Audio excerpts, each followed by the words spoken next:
In Afghanistan are pursuing education after decades of war and repression. The process began after the 2011 U.S. invasion that overthrew the Taliban. CCTV's Courtney Body is in Kabul with this in-depth look at Afghanistan's education for women. The sound of the school bell was muted for most of Afghanistan's children and all of its girls during the long, oppressive Taliban rule. But since the fall of the Taliban regime in 2001, the international community has spent almost 14 years helping to rebuild the education sector, building schools and training teachers and supporting girls who were previously denied their right to an education. And it has taken the men, the fathers, to stand up for their daughters' right to go to school.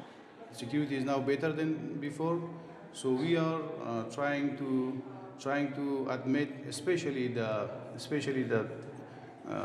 girls, because 55% of our population is girls. So we need to educate them. Education is more important for girls, especially for girls. If we wanted to bring up the capacity of this country, so we need to bring up the girls before. But it's not a perfect story of easy progress. Many schools are inaccessible due to the continued and possibly increasing Taliban presence in the south and east of the country. Other schools do not have teachers to teach, or the ones they do have are not fully qualified. And some schools are simply tents or classes held on patches of land. We cannot count like each year when there is a report by the Ministry of Education. They say that more than 500,000 girls are newly enrolled in schools.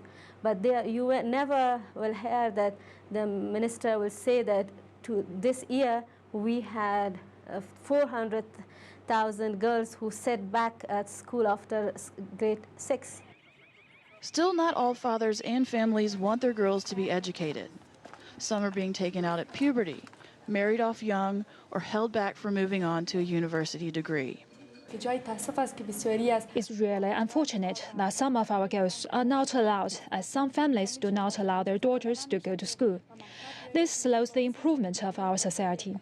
We need to give a hand and try to improve society's education, and girls are an important part of society. With the youth of Afghanistan making up about 75% of the entire population, going from 0 to 3 million girls in school is an impressive feat. Young women, especially in the urban centers, are working in banks and offices, and the lucky ones have traveled abroad for higher education and international conferences. There are strong female society activists and government leaders, and growing numbers are joining the police ranks. If allowed to go, the girls crave an education and know that being half of the population, they will be pivotal in developing their country. While great progress has been made in girls' education here, there is fear that as foreign focus and funds turn away from Afghanistan, that those gains could be lost. But the girls in the classroom and those that support them show a serious determination not to let that happen. Courtney Body, CCTV, Kabul.